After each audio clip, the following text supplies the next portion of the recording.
Study: Supervolcano eruption is Yellowstone's least immediate threat.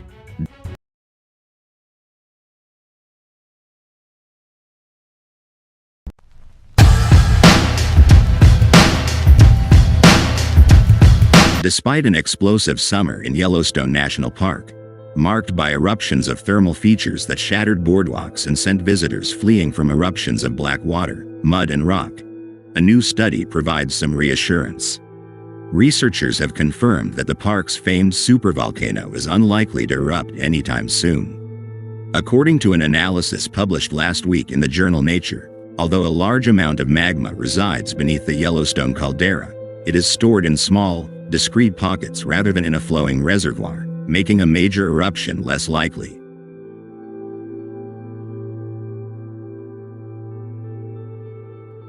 To Michael Poland, the lead scientist at the Yellowstone Volcano Observatory, the findings are hardly surprising. "We've known from seismic imaging that the magmatic system is largely solid," he said. "The Yellowstone system is one that has been stagnant for a long time."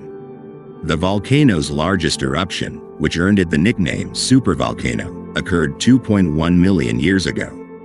According to the United States Geological Survey, the volcano has released so much magma from its underground reservoir that the land above it has collapsed into the magma chamber, forming a massive depression larger than the state of Rhode Island.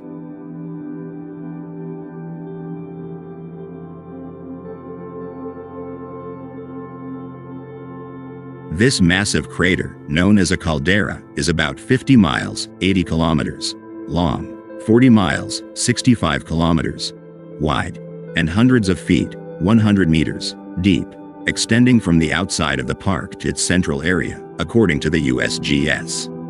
Since its formation, the caldera has experienced relatively limited volcanic activity. The most recent rhyolite lava flow occurred about 70,000 years ago, and since the last major eruption that formed the caldera 631,000 years ago, there have been about 80 mostly non-explosive eruptions, according to the USGS.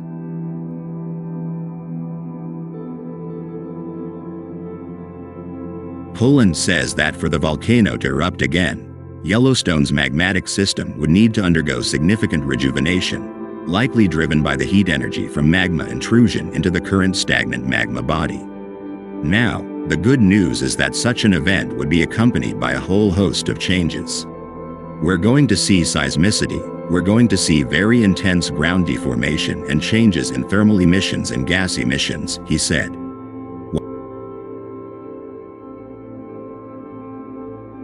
While the exact timetable for such rejuvenation remains uncertain, Poland estimated that it would likely take at least decades, and, more realistically, centuries to millennia, to trigger an eruption.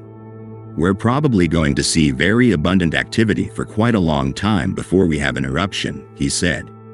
While research confirms that Yellowstone's magma is more dense than liquid, Poland stressed the need to focus on the park's more immediate risks and dangers rather than fixating on the dormant volcano.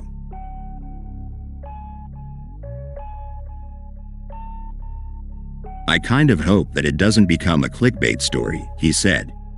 "There's a different set of dangers, and that's one of the things that bothers me about the whole storyline, that Yellowstone is going to erupt and wipe out humanity because it ignores the most likely thing to happen, and that's what happened in July, the Biscuit Basin eruption, or a very strong earthquake, like the one in 1959.